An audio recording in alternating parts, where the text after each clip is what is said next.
Salam, kita bersyukur dapat memulakan hari ini dengan memuji dan merenungkan firman Tuhan.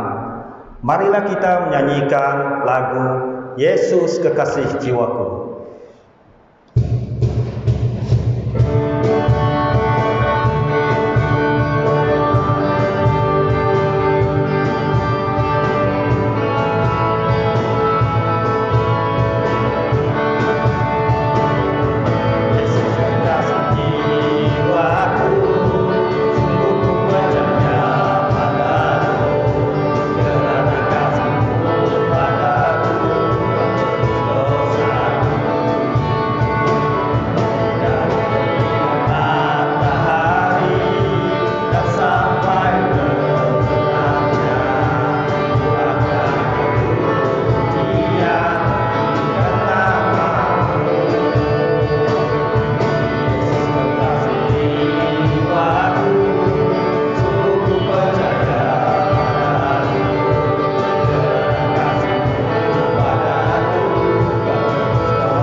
Salam kasih saudara-saudari di dalam Yesus Kristus.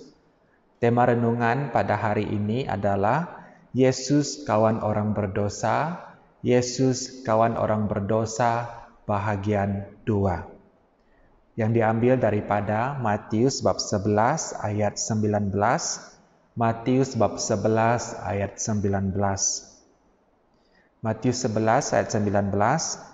Apabila Anak Manusia datang, dia makan dan minum, lalu semua orang berkata, "Lihatlah orang ini, dia rakus, pemabuk, sahabat pemungut cukai, dan sahabat orang berdosa." Walaupun demikian, kebijaksanaan Allah dibuktikan benar oleh perbuatan orang yang menerima kebijaksanaan itu. Saudara-saudari, sebelumnya kita sudah melihat bahagian pertama daripada tema Yesus kawan orang berdosa. Kita sudah melihat bahwa Yesus adalah kawan yang mengasihi, kawan yang rela berkorban, kawan yang setia.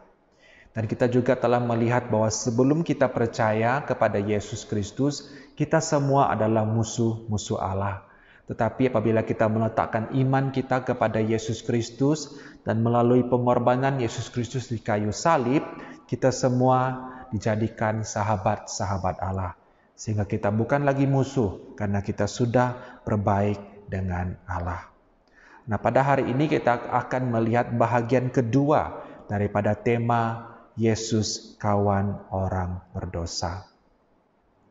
Yang pertama, Yesus kawan yang menerima kita seadanya.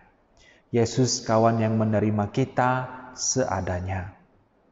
Matius 11 ayat 19, ketika Anak Manusia datang, dia makan dan minum, lalu semua orang berkata, "Lihatlah dia, pelahap, pemabuk, sahabat kepada pemungut cukai, dan sahabat kepada orang berdosa." Ya. Dan dalam Lukas 19 ayat 7, ini merupakan kisah daripada Zakius. Dan ayat 7 orang menuliskan seperti ini. Semua orang yang melihat hal ini bersungut-sungut dan berkata, "Dia hendak menumpang di rumah orang yang berdosa pula." Nah, dalam dua petikan ini ramai orang bimbang tentang Yesus. Mereka menganggap Yesus sebagai guru, sebagai orang suci.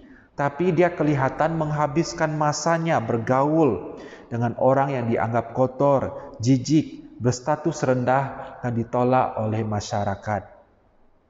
Nah, guru-guru Taurat dan orang-orang Farisi pada zaman Yesus menganggap diri mereka lebih baik daripada orang lain karena mereka adalah orang yang alim, orang yang patuh pada agama. Mereka tidak bercampur dan bergaul dengan orang yang miskin, dengan orang yang berpenyakit, dengan pemungut cukai, dengan orang-orang berdosa. Dan mereka juga tidak bergaul dengan bangsa lain. Dan mereka menganggap orang-orang seperti itu mempunyai kedudukan yang sangat rendah dalam masyarakat.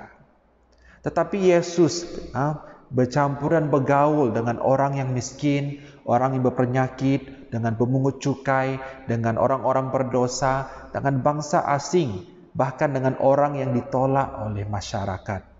Yesus menerima orang-orang itu seadanya mereka. Yesus memandang setiap orang itu berharga di matanya. Dan inilah kebahagiaan kita memiliki Yesus sebagai kawan ataupun sahabat. Dia mengasihi dan menerima kita seadanya. Dia menerima kita bahkan sebelum kita berubah. Dia tidak minta kita melakukan itu, melakukan ini supaya dia menerima kita. Tidak, tetapi dia menerima kita dengan kasih, menerima kita dengan seadanya. Dan oleh karena kasihnya dan penerimaannya yang tidak bersyarat, karena itulah kita berubah. Dan ini tidak berarti kita boleh hidup dalam dosa sesuka hati kita. Yesus menuntut kita untuk hidup kudus dan melakukan yang terbaik dalam kehidupan kita dengan kasih karunia-Nya.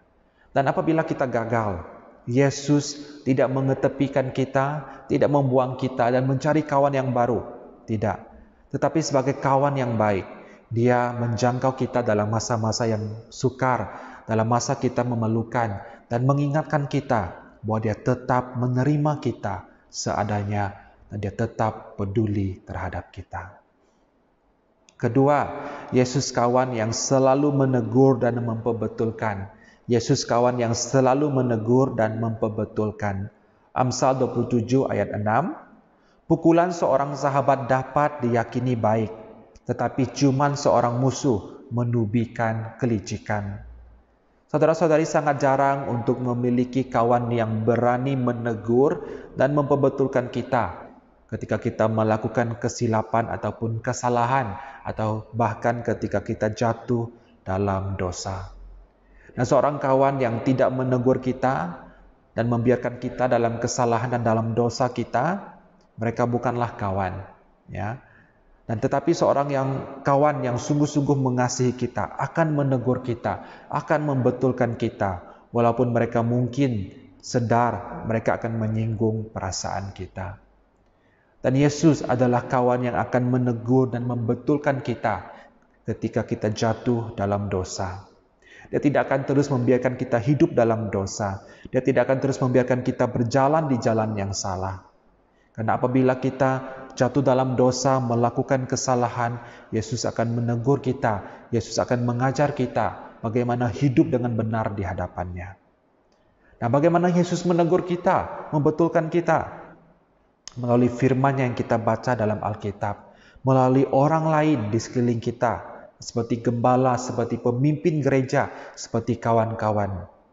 Dan apabila Tuhan menegur dan membetulkan kita, jangan keraskan hati kita.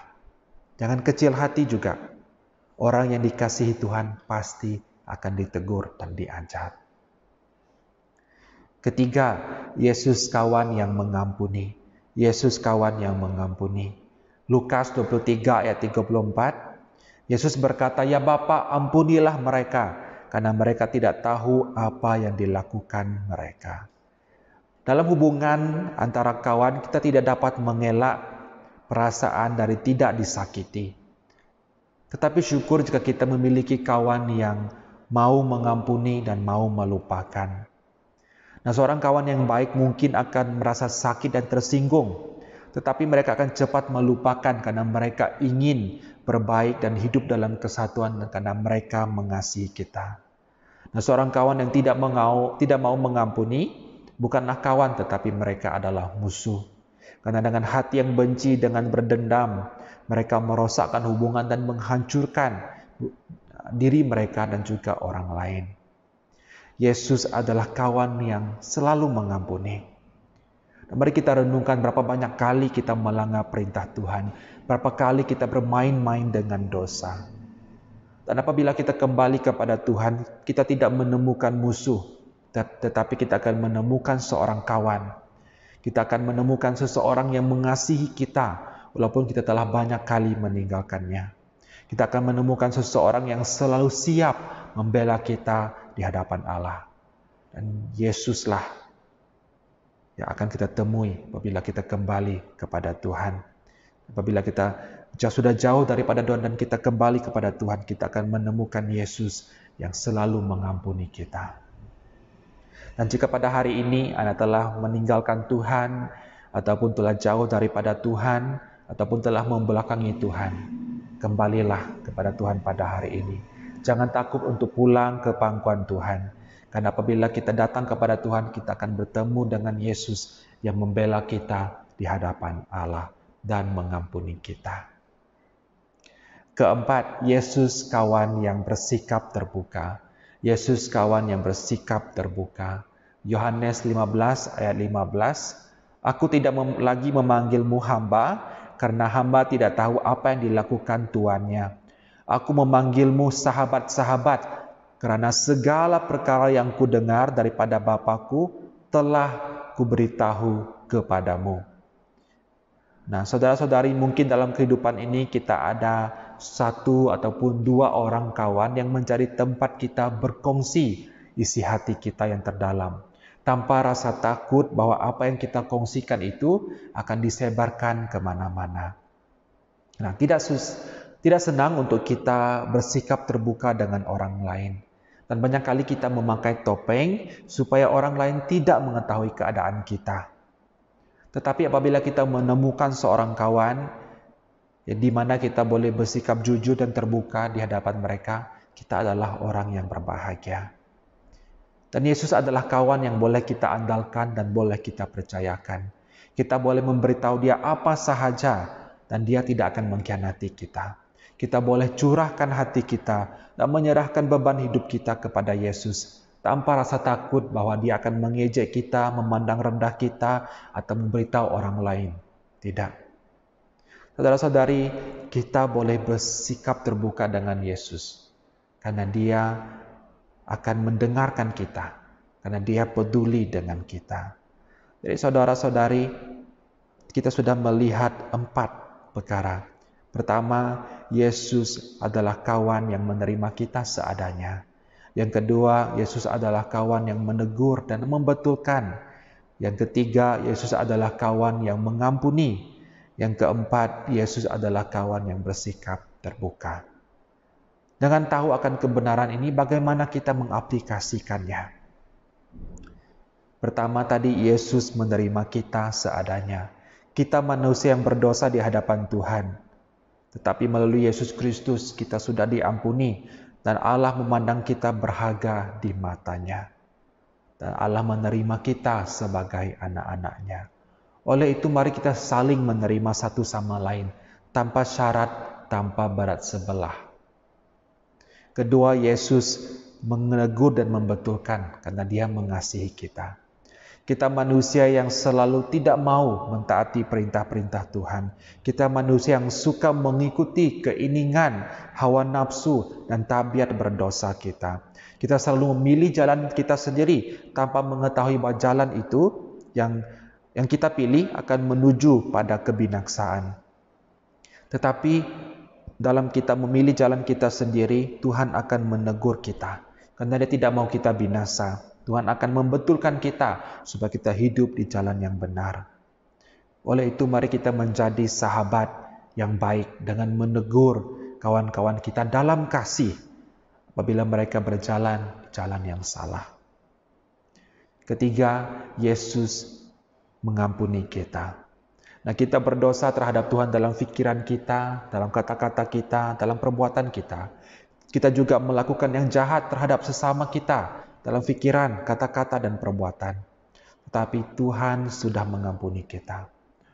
Oleh itu mari kita mengampuni kesalahan orang lain. Jangan simpan marah, jangan simpan dendam, jangan simpan kebencian. Ampuni orang-orang yang sudah menyakiti hati kita. Keempat, Yesus bersikap terbuka kepada kita sehingga kita boleh mengenal dan mempercayainya. Tidak ada apa-apa yang tersembunyi pada Yesus. Kita boleh sungguh-sungguh percaya kepada Yesus. Dan dia sudah membuktikan sepanjang kita hidup hingga ke hari ini, dia sudah membuktikan bahwa dia setia kepada kita. Oleh itu mari kita menjadi kawan yang bersikap terbuka dan jujur. Sehingga orang lain boleh datang kepada kita dalam masa kesusahan. Dan mereka mencurahkan hati mereka. Dan mereka boleh menemukan cahaya Kristus, terang Kristus dalam diri kita. Mari kita berdoa. Ya Tuhan, terima kasih untuk firman-Mu. Kami sungguh bersyukur memiliki Yesus sebagai sahabat kami. Dia adalah sahabat kami yang menerima kami seadanya. Dia adalah sahabat kami yang sentiasa menegur dan membetulkan kami supaya kami hidup dalam kebenaran-Mu. Dia adalah sahabat kami yang selalu mengampuni apabila kami jatuh dalam dosa. Dan dia adalah sahabat kami yang bersikap terbuka sehingga kami boleh sikap jujur, boleh datang kepada Tuhan dengan transparan. Dan kami dapat mengalami perubahan yang Yesus kerjakan dalam kehidupan kami. Oleh itu, ajar kami untuk meneladani Yesus dalam kehidupan kami, di mana kami dapat menerima orang lain dengan seadanya, di mana kami juga menjadi sahabat yang baik dengan menegur orang-orang dalam kasih supaya mereka hidup dalam kebenaran, di mana kami juga dapat belajar mengampuni orang-orang yang menyakiti kami, dan di mana kami juga dapat menjadi seorang yang bersikap terbuka dan jujur sehingga orang dapat melihat Kristus dalam kehidupan kami dan mereka akan menemukan harapan, kekuatan bagi diri mereka dan keadaan mereka. Terima kasih Tuhan, di dalam nama Yesus Kristus kami berdoa. Amin.